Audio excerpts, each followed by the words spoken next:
6:39 in Trinidad and Tobago. Well, let's shift our focus from this very troubling and ongoing issue of violence against women and children and so on, to deal with something different, important as well, because we are now joined by the Executive Vice President of the Oilfield Workers Trade Union with responsibility for T&Tec to talk about the protests outside the Ministry of Public Utilities yesterday, because over 50 members gathered at Elizabeth Street in St. Clair. In fact, it was on Tuesday. The OWTU President General Ansel Roger said the action was the first of many that the union would be carrying out until Minister Marvin Gonzalez meets with them to address issues affecting workers. Well, let's hear more about the reasons for the protest, whether or not the union has received a response from the minister, and what happens next. Ms. Ramlogan Jodha, very good morning to you. Thanks for joining us.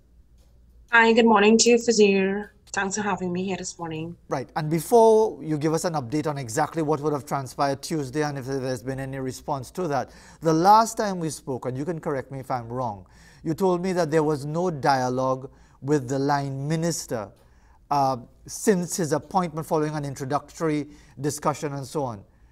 Is that still the situation? That is correct. The union would have first wrote to the line minister in August of 2020. He met with us in September of 2020, and that meeting was cut short, the introductory meeting, because of the fact that there was a cabinet meeting on the same day. We would have laid a couple of critical issues before the minister, and the minister did promise a meeting shortly after the budget with the union. To date, despite numerous correspondences to his office, that meeting remains outstanding. And based on the action that took place on Tuesday, there's been no arrangements to have a meeting with the minister? There has still been no acknowledgement, nor a response to the union's letter, the latest letter, which was April 11th of this year. Even following the demonstration which took place outside of his office, there has still been no acknowledgement or response. And just so, because we have you with us to get some clarity and some elaboration, I know there are a number of issues that T&Tec workers would like to have addressed as a matter of urgency. But just give us the idea as to some of those issues that would have triggered that protest action on Tuesday.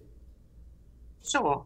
One of the major issues that we are facing at T&Tec is the contracting out of our jobs. And this is a serious situation because it has since worsened from what it was a couple of years ago to what it is now. And we're seeing situations where the contracting out of jobs to persons who are not properly trained, or to persons who don't have the experience to perform the work, it's resulting in some serious situations. For example, that blackout which took place for almost 10 hours in February of this year.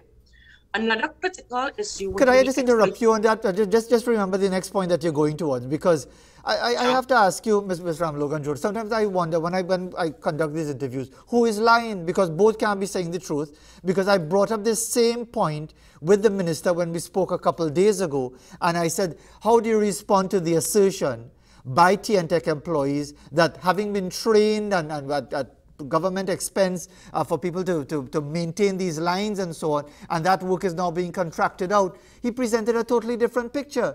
He basically said that that is not the case, that these contracted workers are supplemental to those who have already been assigned. So who's speaking the truth? And that is not correct. And I think that if the Honorable Minister, now, if that is the information that he is being fed by the management of the company, I can understand why he's making that statement. But if the union is saying that there's information to support otherwise, then why not sit with us, hear what the union has to say, and let us find a way forward? That is where we are. But in addition to that, Fazeer, we also have the exploitation of temporary workers. You have workers who have been on the system for 5, 6, in some instances, 7 years. And the Commission's claim is that there's not a need for them. How can there not be a need for them when they continue to do the same jobs every day when they report to work? You have a non-filling of vacancies. The customer base has grown from what it was years ago to what it is now, yet still, T&Tec's workforce has depleted in numbers. You have the issue of the secret manpower audit. The Commission claims that they would have completed a manpower audit since 2017. We are in 2022. that manpower audit has not been furnished to the union. You have situations where the union has been asking for structures of the various departments, and still the commission is adamant that they are not obligated to share that information with the union. This is a recognized majority union, a major stakeholder in the organization.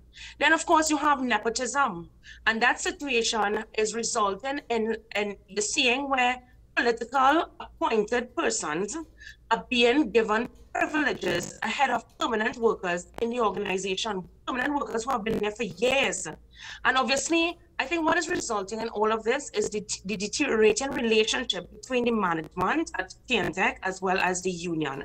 And this is the case because you have situations where management is now refusing to sit and meet with the union to have discussions on critical matters. So therefore, and because there are many different things that are coming up in the course of our discussion. Again, the last time we spoke, you brought forward the point about the absence of a board of T&Tec. Again, if you could, and once more you can correct me if I'm wrong, is that still the situation, that there's no board, actually a functioning board of T&Tec at the moment? No, there is a functioning board. A board was appointed close to the end of April of this year. So the union obviously will be reaching out to the board to have a meeting as well. And we hope that we don't get met with the same response that we're getting from the line minister. Because there would have been issues in meeting with the board that last time they were in existence, huh? And we're hoping that it's not the same situation this time around. Does this situation, if it is that what you're saying is true, that there have been overtures, there's not an unwillingness by management to discuss things with the union, should there be some overture to the Labour Minister to intervene? Is that how it works? If you're having what appears to be a lack of communication or failure to communicate by management with the recognized union, should the Labour Minister, Mr. McClatchy, intervene? Well, the result of that at this point in time is an obvious increase in the number of industrial relations matters that are at the Ministry of Labour and also at the court. We would have reached out to the line minister, and you're quite correct. We can also reach out to the Minister of Labour, and Trinidad and Tobago knows the situation there. The minister seems to be pretty silent. A lot has been happening, especially with COVID-19, and there seems to be no response from the minister. However, it is an avenue that the union obviously will explore, because we intend to explore all avenues to be able to ensure that T&Tec is operated in the manner in which it's supposed to be operated. And what I'm trying to get at, Ms. Ramlogan Jodha, is that if at every avenue the union is meeting resistance or a failure to meet or a failure to communicate, or even if the protest action on Tuesday didn't elicit any kind of response, and if, as you say, I mean, you're right in the sense of the Labour Minister, I well recall that it was what, almost 3 months ago, no, not 3 months ago, maybe even longer, that he said we can expect a policy on COVID-19, and that was probably about 6 months ago, that we could expect a policy in 2 weeks' time, 6 months ago. So that gives you the sense of what we can expect from this administration. Given that you appear to be meeting brick walls at every opportunity, what do you do next? Well, Fazeer, to be quite honest with you, that situation leaves one to wonder if what is taking place at T&Tec is being facilitated by those that are in power. And if that is the case, then that is a very scary situation, because T&Tec is a state-owned enterprise. T&Tec belongs to the people of the Republic of Trinidad and Tobago. We service the people of the Republic of Trinidad and Tobago. And if this is where we are, and it means, therefore, that the workers of T&Tec will be left with no other choice but to utilize whatever means necessary to get the ear and the attention of the persons who hold the relevant office. And Ms. Ramlogan Jodha, you talked about, the fact that more work, more customers, more being expected of T&Tec to provide for its many customers, no increase in staff. But doesn't that suggest that T&Tec has been overstaffed all this time? No, T&Tec has not been overstaffed. T&Tec is critically understaffed at this point in time. In actuality, the manpower audit which they did would have reflected the shortages which exist in the organization based on what they would have indicated. The information we asked to be shared with the union so that we can compare where where we were then to where we are now, that information has not shared. But obviously, as a union, we would have done our own research as well. And we are absolutely certain that T&Tec is not overstaffed at this point in time. And I'll tell you why, Fazeer. T&Tec claims that they are in excess of 189 permanent clerical workers. This is not checking the temporary workers that are doing clerical work. Yet still, every Monday morning, you have temporary workers coming into the organization to sit in clerical positions. Yet still, you have situations where when people go on leave, you have workers who have to double up to be able to ensure that the work continues. That doesn't speak of the organization being overstaffed.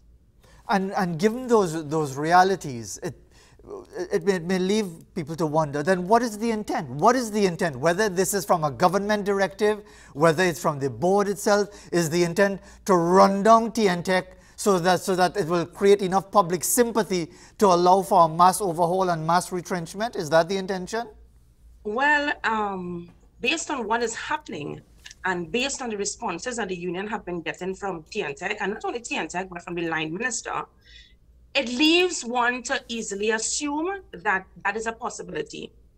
And the fact that there are no discussions on the table, it begs the question, why? And if that is not resolved, Fazeer, there are going to be some serious implications in the sense that T&Tec would not be able to service the public in the manner in which it's ought to. And this is the concern that the union has. So yes, we need to get to the bottom of what the intention is, but at the same time, as a union, our priority is to ensure that the service to the public is not hampered in any way. And we have a few minutes left, but I just want to get another update in relation to negotiation, salary negotiation, because we know for many in the public service, they have been surviving or barely surviving on 2013 salaries. What is the situation in relation to T&Tec employees? T&Tec is at 2014, and actually the Owtu bargaining unit, we had 2014 salaries. I think the public is well aware of what would have transpired with the 15 to 17 negotiations that was before the court, where it was an award of 0-0 was given not only to Owtu, but the other two bargaining units as well. We are to submit proposals for the next period, which would be 18 to 20.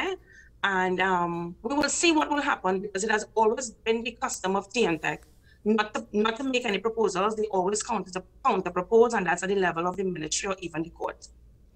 So is this going to be the situation as it prevails for the foreseeable future, where you take an opportunity to come to the media to highlight this lack of communication, you go to the courts, the industrial court, to fight certain issues, and are you getting any indication that there's a willingness by management or with a government directive or the line minister to actually engage in conversation with the union?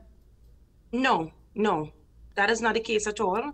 And I think that the directive to the management is very clear, because sometimes when you get the opportunity to sit with the management, you realize that some of the decisions that are being implemented are not their decisions. They're just there to uphold the decisions that are being made. And there is no indication that anybody is willing to meet with the union. And this is why the union felt that it was necessary to let the public know what is taking place at the state-owned enterprise. But Ms. Ramlogan Jodha, you know how Trinidad and Tobago is. Once you wake up in the morning and the lights are on and the fan working and the AC working and the current flowing, people are fine. Generally, there may not be a lot of urgency within the general public for the addressing of the issues that you are highlighting with us now. And it appears, and you can correct me if I'm wrong, that all of the overtures, whether formal, whether informal, whether in writing, whether in person, whether by protest action, whether by legal action through the industrial court, are not stirring the authorities in any way, shape or form. So, and the public appears to be quite happy with the situation as it is right now. Well, you see, I think the public is happy because when they flick the light switches, as you rightly said, light comes on. But for how long can that continue? And it's a well-known fact that the residents up in the Maracas area, they experience frequent outages, and they may not know the reason why. But one of the contributing factors to that situation is contractors who have responsibility for the lines, the clearing of the lines in the Maracas area. And because of the shoddy work that is being done, the residents up there experience frequent outages. And if we have to continue along this path, then this is what other citizens in Trinidad and Tobago can expect in the near future. And I don't think that this is what citizens really want.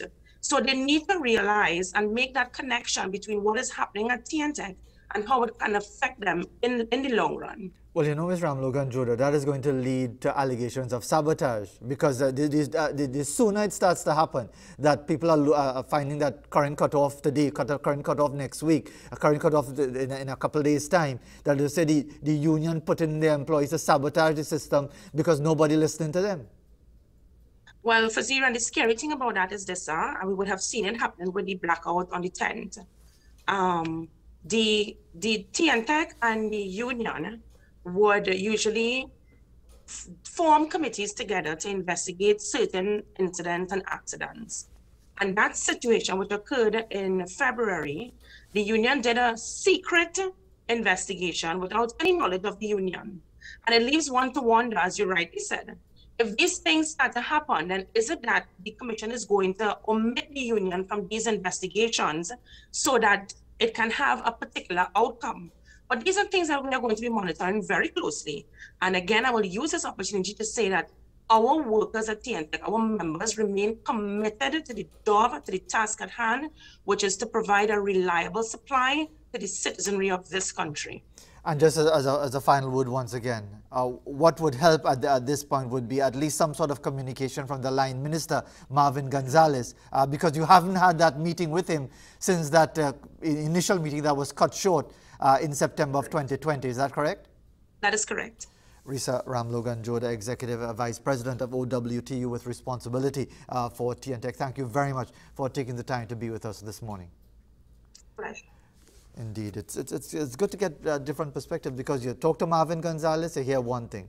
You talk to a union representative, you hear something else. Both can't be speaking the truth. So for what it's worth, the viewers or the listeners that we have here on Morning Edition, it's up to you to decide who's speaking the truth in that situation. 6:56 in Trinidad and Tobago. We're heading up towards the news at the top of the hour. And then following that, we'll have part 2 of Trinidad Bhojpuri, the second edition of this season, to deal with a number of issues related to the language of Bhojpuri in Trinidad and Tobago. But the news coming up at the top of the hour.